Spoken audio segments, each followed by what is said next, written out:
오늘은 예수님의 참 교육이란 제목으로 함께 은혜를 나누겠습니다. 올해 6월에 넷플릭스를 통해서 방영된 아주 유명한 드라마가 있습니다. 바로 오늘 말씀의 제목에도 있는 참 교육이라는 드라마인데요. 이미 많은 분들이 보셨겠지만 참 교육이라는 드라마는 학교 안에서 선을 넘는 학생들, 그리고 지나칠 정도로 선생님들을 힘들게 하는 학부모들, 그리고 양심 없이 사욕을 채우는 선생님들 등등 이 무너진 교권을 바로잡기 위해서 만들어진 교권 보호국이 문제 있는 학교에 투입되어서 이 참교육을 하는 내용으로 구성이 되어 있습니다. 저도 짧은 쇼츠로 몇 편을 이렇게 보게 되었는데 내용이 얼마나 통쾌하고 마음을 시원하게 하는지 우리나라에도 교권보호국이 있었으면 좋겠다 이런 생각을 참 많이 하게 되었습니다. 그래서 이 드라마가 얼마나 국민들의 마음을 시원하게 했는지 우리나라에도 교권보호국을 만들어 달라 이런 청원이 굉장히 많이 들어왔다라고 합니다. 또한 우리나라와 가까운 대만이라는 나라에서는 실제로 한 국회의원이 참교육이라는 이 드라마에서 영감을 얻어서 대만 안에 교사 심신 건강 및 권익보장 특별법을 제정해야 한다 이렇게 주장을 하기도 했다라고 합니다. 그렇다면 여러분, 이렇게 참교육이라는 드라마가 온 국민들에게 공감을 얻고 또 다른 나라에게까지 이렇게 인기를 얻었던 이유가 무엇일까요? 여러 가지로 이야기할 수 있겠지만 가장 근본적인 이유는 지켜야 할 선을 지키지 않은 이들을 응징해주는 통쾌함이라고 할 수가 있습니다. 학생이라면 당연히 술과 담배를 하지 않고 학교에서 선생님들의 말씀에 순종하고 학칙을 지켜야 하는데, 그렇게 하지 않는 학생들을 참교육해주고 또한 아무리 학부모라고 할지라도 선생님의 권위를 지켜주고 적당한 선에서 의견을 줘야 하는데 그 선을 넘어가는 것에 대한 참교육이 또 이루어졌고, 또 선생님이라면 빈부격차를 떠나서 모든 학생들을 다 공평하게 사랑으로 대해줘야 하는데 그렇지 않은 부분을 참교육해주는 부분이 이 드라마의 인기 비결이라고 할 수가 있습니다. 제가 잠시 참교육이라는 이 드라마의 이야기를 드렸지만 우리가 살고 있는 이 세상에서는 당연하고 본질적인 것이 무너짐으로 문제를 야기시키는 때가 있습니다. 앞서 설명을 드렸지만 사회가 이렇게 정상적으로 돌아가려면 사람들이 각자 위치에서 맡은 이 본질적인 일을 충실하게 잘 감당을 해야 합니다.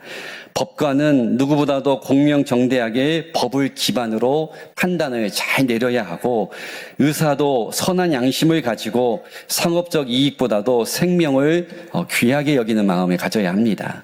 또한 경찰, 소방관, 공무원 등 공직자들 역시 각자 위치에서 윤리강령에 따라서 공무를 잘 감당해야 이 사회가 원만하게 돌아갈 수가 있습니다. 그래서 세상에 있는 모든 나라에서 가장 중요하게 규정되어 있는 기준이 있는데 바로 헌법이라는 것이 있습니다. 그리고 이 헌법은 힘이 있든 없든 부자든 가난하든 모든 국민들이 다 지키고 또한 헌법 아래에서 보호를 받게 되어 있습니다. 그런데 여러분, 신앙생활에 있어서도 가장 중요한 그리고 본질적인 신앙의 규칙, 기준이 있습니다. 그것은 바로 하나님의 말씀이라고 할 수 있는 성경 말씀입니다.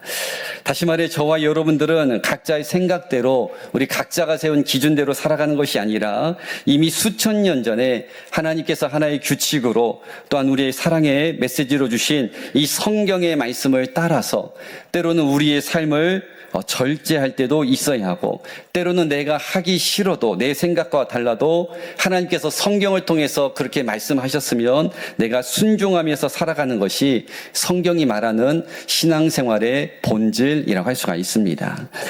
그래서 우리 성도들은 비록 세상 사람들과 이 땅에서 함께 살아가고 있지만 우리는 다른 가치관을 가지고 살아가야 하고 하나님의 말씀이라는 이 다른 기준을 가지고 살아가야 한다는 것입니다.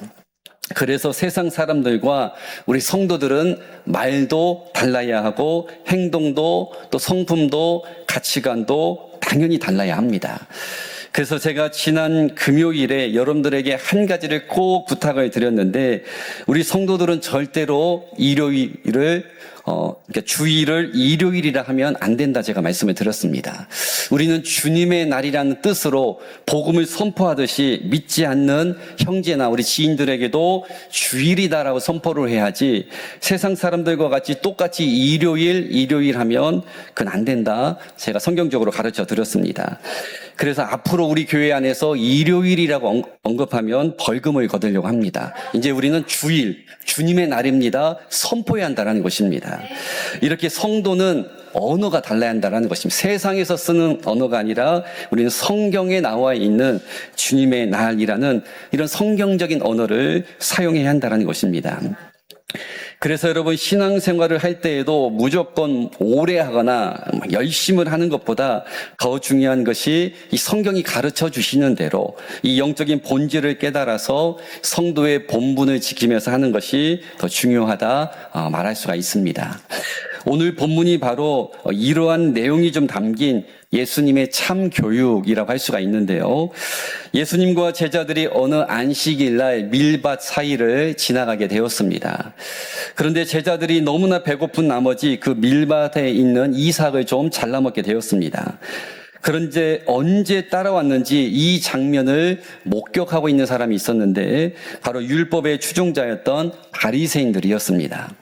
그리고 바리새인들이 이 제자들의 모습을 보고 그냥 넘어간 것이 아니라 2절 말씀에 보면 이 문제를 통해 예수님에게 시비를 걸면서 또 문제 제기를 했는데 그들이 이들을 문제 삼았던 이유는 딱 한 가지였습니다. 바로 제자들이 율법을 지키지 않았다라는 것이었습니다. 사실 당시 문화적인 관습으로 볼 때에 배고픈 사람이 설령 자기의 소유의 땅이 아니라 할지라도 좀 이삭을 잘라 먹는 일은 문화적으로 충분히 용인이 되어 있는 시절이었습니다. 그렇다면 여러분 무엇이 율법에 어긋나는 일이었을까요? 그것은 바로 제자들이 이삭을 자르는 그 행위가 안식일에 행했다. 그것이 문제가 되었습니다. 당시 바리새인들은 안식일 이래 하지 말아야 할 규칙들을 규례를 39가지 정해 놓았고 각 규례마다 또 6가지씩 시행세칙을 두었는데 이렇게 234가지의 율법 규정을 만들어서 철저하게 지키고 있었습니다. 그래서 바리새인들은 늘 다른 사람들을 감시하면서 이 234가지의 규정을 잘 지키는지 어기는지를 늘 이렇게 살펴보았다는 것입니다. 그런데 이 규정 안에 있었던 내용 중에 하나가 바로 안식일에는 그 어떠한 노동도 하면 안 된다 이렇게 정해져 있었다는 것입니다. 그런데 오늘 본문에 나오는 대로 예수님의 제자들은 아무 노동도 힘을 쓰면 안 되는 안식일에 이삭을 자르고 그 나라를 손으로 이렇게 비비는 노동을 했기 때문에 율법을 어겼다 이렇게 판단을 받았다는 것입니다. 이렇게 말도 안 되는 논리로 예수님과 또 제자들을 공격하는 그들을 향해서 예수님께서 3절부터의 말씀을 보면 그들이 가장 존경하는 다윗의 예를 들면서 그 일은 죄가 아니다 이렇게 분명하게 말씀하셨고 그 다음에 8절 말씀에서 아주 중요한 메시지를 알려주셨는데 그 말씀은 바로 인자는 안식일의 주인이니라 하시니라 이 말씀입니다. 이 말씀의 의미가 무엇일까요? 하나님께서 이 땅에 안식일을 제정해 주신 이유는 말 그대로 주 안에서 안식하라라는 의미인데 많은 유대인들은 수백 가지의 규정을 만들어서 오히려 감옥에 갇힌 듯 안식일에 참된 안식을 누리지 못하고 그 안식일을 만든 예수님을 주인 되신 예수님을 오히려 공격하고 있었다라는 것입니다. 쉽게 말하면 하나님께서 유대인들에게 율법을 주신 그 본질적인 성경적인 의미는 깨닫지 못한 채 표면적으로만 율법을 그대로 지켜야 한다, 문자 그대로 지켜야 한다라는 형식주의에 빠져 있었던 것입니다.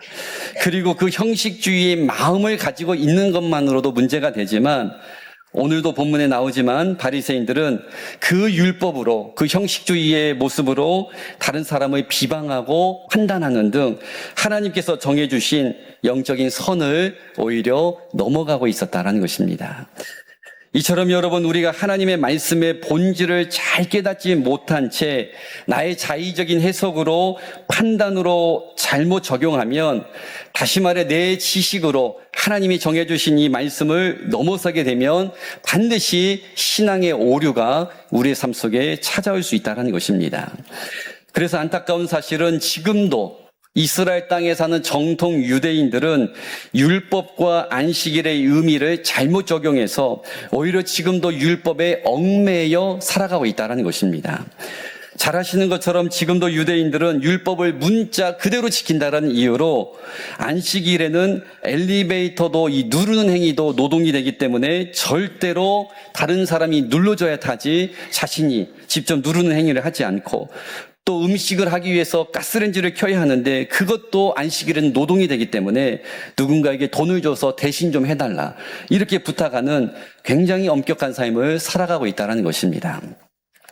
그런데 만약 이렇게 율법을 철저하게 지키려고 하는 유대인들이 정말 그들의 삶 속에 한 점의 죄가 없는 철저하게 의인된 삶을 살아간다면 그래도 문제가 되지 않을 수 있겠지만, 사실 그들도 동일한 인간의 성정을 가진 연약한 존재들이기 때문에 율법은 겉으로 문자 그대로 지키고 있지만 사실 마음으로, 생각으로는 매일 죄를 짓고 있다는 것입니다. 다시 말해 예수님께서 8절까지의 내용을 통해서 바리새인들에게, 또한 지금을 살아가고 있는 우리들에게 주시는 메시지는 말씀을 통해서 형식주의에 빠지면 안 된다는 것입니다. 여러분, 형식과 형식주의는 같은 말 같지만 세밀하게 보면 전혀 다른 의미라는 것을 알 수가 있습니다. 여러분, 형식이라는 것은 말 그대로 절차와 기준이라고 말할 수 있습니다. 그래서 우리의 삶에 있어서 형식은 사실 너무나 중요합니다. 사람과의 관계 안에서도 형식이라고 할 수 있는 예의를 갖추어서 관계를 맺는 게 중요하고, 교회에서도 예배를 드릴 때에도 정해진 절차, 또 형식에 맞추어서 드릴 때에 우리가 더욱더 규모 있고 은혜로운 예배를 드릴 수가 있습니다. 그리고 공공기관에서도 역시 목소리 큰 사람 먼저 민원을 들어주는 것이 아니라 이 절차대로, 형식대로, 순서대로 이렇게 민원을 잘 들어줘야 또 사회가 혼란 없이 잘 돌아갈 수가 있습니다. 그런데 여러분, 형식은 필요하지만 문제는 형식주의는 버려야 한다는 것입니다. 쉽게 예를 한번 들어서 제가 설명드리면, 우리가 교회에서 예배를 드릴 때에 사도신경을 하고 교동문을 하고 찬송을 부르고 광고를 하고 이런 식의 순서는 얼마든지 교회 상황에 따라서, 그리고 절기와 대상에 따라서 변화를 줄 수가 있습니다. 그런데 꼭 제일 먼저 이 순서가 반드시 들어가야 한다, 중간에는 이 순서가 꼭 들어가야 한다라고만 이렇게 주장하게 되면 문제가 된다는 것입니다. 이렇게만 해야 한다라고 주장하는 것이 바리새인들이 했던 것처럼 형식주의라는 것입니다. 비슷한 예로 우리의 삶에 권위는 필요하지만 권위주의는 버려야 한다는 것입니다. 제가 담임 목사로서 여러분들에게 영적인 권위는 가져야겠지만 무조건 제 말만 다 따라야 합니다, 이렇게 말하는 순간 권위주의에 제가 빠지게 됩니다. 그런데 사실 우리는 유교문화권에 살고 있기 때문에 이것을 좀 혼동해서 사용하므로 사회 곳곳에서 적지 않은 문제들이, 이 권위라는 모양으로 권위주의를 주장하는 일들이 빈번하게 일어나고 있습니다. 그러므로 여러분, 우리들이 신앙생활을 하면서 늘 주의하고 또 경계해야 할 부분이 바로 형식주의, 한 부분만 고집하는 형식주의에 빠지지 않아야 한다는 것입니다.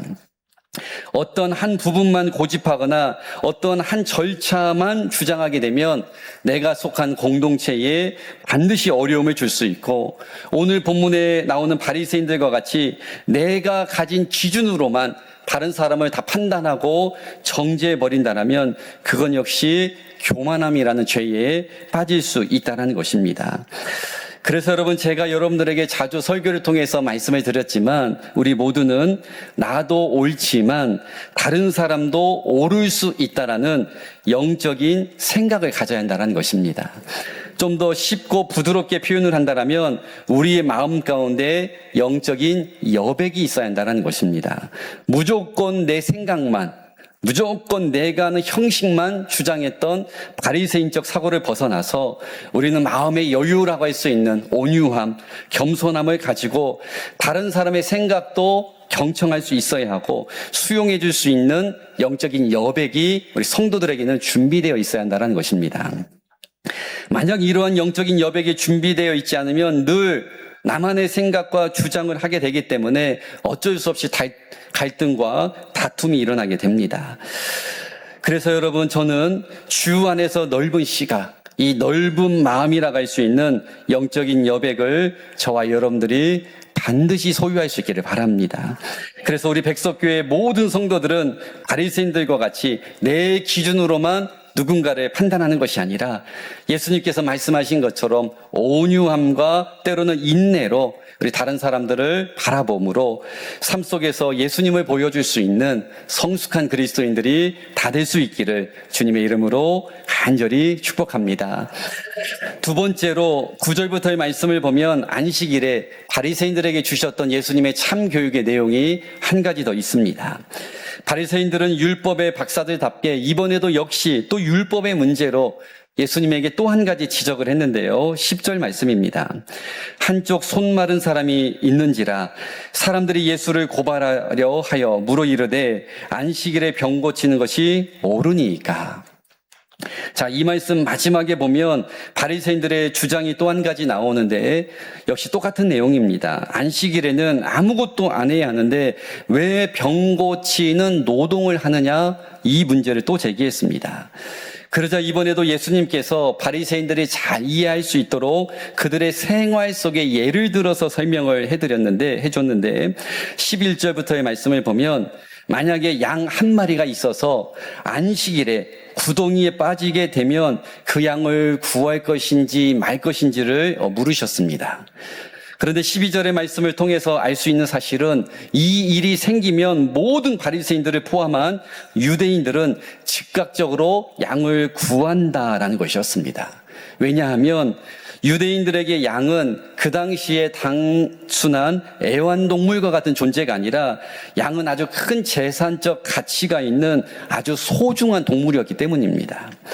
다시 말해 예수님께서 진짜 하고 싶었던 말씀은 너희들은 안식일에 아무렇지도 않게 비싼 그 재산적 가치가 있는 양은 구해내면서 왜 지금 질병에 걸려서 생사의 고락에 놓여 있는 이 연약한 그 한 사람을 치료해 주는 것에 대해서는 정죄를 하느냐, 그거를 되물었던 것입니다. 여러분, 예수님께서 양의 비유를 통해서 바리새인들에게 가르쳐 주시고자 했던 참교육의 메시지가 무엇이었습니까? 그것은 바로 형식이라고 할 수 있는 율법보다도 영혼이 더 귀하다라는 것이었습니다. 아무리 율법이 지켜야 하고 귀하다 할지라도 사람의 생명보다는 귀하지 않다, 이것을 가르쳐 주셨던 것입니다. 그러나 바리새인들은 사람의 생명은 등한시한 채 또 자신들은 실질적으로 지키지도 못한 채 다른 사람에게만 오직 문자적으로 율법 준수를 외치고 있었다라는 것입니다. 여러분, 이미 우리가 다 알고 있지만 하나님께서 우리에게 십계명과 같은 율법을 허락하신 이유가 무엇입니까? 그 규정으로 다른 사람을 비방하고 판단하고 정죄하라고 우리 가운데 십계명을 주셨습니까? 우리가 잘 알고 있지만 하나님께서 먼저는 그 율법을 통해서, 십계명을 통해서 하나님 사랑과 이웃 사랑을 실천하라라는 목적으로 주셨고, 기준이 없으면 안 되기 때문에 십계명을 통해서 어떠한 것이 죄인지 아닌지를 깨닫는 기준으로 구약시대에 하나님께서 허락하셨다라는 것입니다. 그러나 바리새인들은 이 귀한 율법을 오직 자신들의 기준과 기호에 따라 사랑이 아니라 정죄의 도구로만 사용했다는 것입니다. 사랑하는 여러분, 우리 교회 안에서 또한 우리가 살아가는 삶의 현장 안에서 우리가 꼭 가지고 살아가야 하는 하나님의 마음이 있습니다. 그것은 바로 영혼이 가장 소중하다라는 영혼 사랑하는 마음을 가져야 한다는 것입니다. 제가 요즘 목회하면서 가장 힘들지만 제 자신을 매 순간 내려놓는 부분이 있습니다. 그것은 바로 저의 성향대로 목회를 하지 않으려고 하는 그 부분입니다. 저와 가까이에서 일을 해보신 분은 알겠지만 저는 MBTI로 하면 ISTJ형인데 철저히 효율성과 결과를 중요하게 생각하는 완전 T형입니다. 저를 늘 분석하는 신미선 성도님이 크게 웃고 계시는데, 그래서 저는 저의 입장에서는 감정과 공감을 중요하게 생각하는 F형들을 전혀 저는 이해하지를 못합니다. 이러한 성향 때문에 저는 교회 일을 해도 철저하게 계획을 세우고 속도와 가성비라고 할 수 있는 효율성을 엄청 중요하게 생각합니다. 그래서 저는 정해진 시간 안에 결과가 나와야 하는데 일을 좀 느긋하게 처리한 분을 만나면 저는 정말로 힘들어합니다. 그래서 저는 이미 준비된 분들과 먼저 손잡고 치고 가는 스타일이지 모두 다 기다려주면서 천천히 갑시다 이런 스타일이 아닙니다. 그래서 저희 아내가 이 부분을 늘 보완해 주시기 위해서 늘 저에게 자주 권면을 하고, 제가 너무 자주 넘어지니까 이 부분을 자주 저에게 이야기를 해 주십니다. 근데 사실 여전히 잘 되지가 않습니다. 그리고 또 한 가지 제가 중요하게 생각하는 거, 저는 사람과의 관계 안에서 예의를 엄청 중요하게 생각하고, 아무리 가까워도 또는 아무리 중요한 얘기도 예의를 갖추어서 또한 원칙을 지키면서 하는 것을 좋아합니다. 그래서 저는 원칙을 벗어나고 또 이미 정해진 계획대로 이루어지지 않으면 스스로 굉장히 못 견뎌합니다. 이것 때문에 우리 가족들 또 성도들에게 힘들게 한 적이 여러 번 있었던 것으로 기억이 납니다. 그런데 어느 날 하나님께서 저에게 이러한 생각과 또 내적인 좀 감동을 주셨습니다. 내가 한번 너를 원칙적으로 대해볼까? 내가 한번 내 속도로 너를 한번 끌어가 볼까? 이런 마음의 음성이 제 안에 주어졌는데 순간 엄청나게 무서웠습니다. 그리고 깨닫게 되었습니다. 하나님께서 내 변화의 속도에, 그리고 사랑과 긍휼의 눈으로 그래도 나를 대해주시고 참아주시기 때문에 그래도 내가 목회를 하고 내가 그래도 이만큼 은혜를 누리며 살아가고 있구나, 이런 생각이 번뜩 들게 되었습니다. 그래서 그날 결심하게 되었습니다. 내 성향이 아니라 하나님의 마음으로, 즉 영혼을 소중하게 여기는 마음으로 목회해야겠구나. 조금은 느려도, 때로는 조금은 석이 터져도, 조금은 일이 되지 않아도 영혼을 품고 사랑하는 것이 더 중요하구나, 이것을 다시 깨닫게 되었습니다. 이곳의 교사들, 구역장님들, 우리 새가족 부원들 계시지만 특별히 영혼을 다루는 직분을 가진 분들, 오늘 예수님의 메시지를 기억하셨으면 좋겠습니다. 율법보다, 원칙보다, 형식보다 영혼을 사랑하는 것이 더 중요하다라는 것입니다. 이 말씀을 일평생 사역의 모토로 삼고 살아가셨으면 좋겠습니다. 그래야 우리가 바리새인들과 같이 하나님께서 우리 자신을 돌아보라고 주신 율법으로, 즉 하나님의 말씀으로 다른 사람을 판단하고 정죄하는 이 잘못된 도구로 사용하지 않게 된다는 것입니다. 그래서 로마서 13장 8절 10절에 보면 이렇게 하나님께서 말씀하셨습니다. 피차 사랑의 빛 외에는 아무에게든지 아무 빛도 지지 말라. 남을 사랑하는 자는 율법을 다 이루었느니라. 사랑은 이웃에게 악을 행하지 아니하나니 그러므로 사랑은 율법의 완성이니라. 여러분, 이 방금 읽은 두 절의 말씀에서 강조하고 있는 것이 무엇입니까? 율법도 필요하지만 율법보다 더 중요한 것, 율법의 완성은 끝없이 영혼을 품고 배려하고 이해하는 사랑의 마음이라는 것입니다. 한 가지 이야기만 나누고 말씀을 마치려고 합니다. 분당에 가면 우리 한국교회 새로운 지경을 선도하는 아주 유명한 교회가 있습니다. 김병사 목사님께서 목회하시는 만나교회인데요. 만나교회는 여러 가지 특징이 있지만 다른 교회가 잘 시도하지 않는 개혁적인 일을 좀 많이 시도하는 교회로 유명합니다.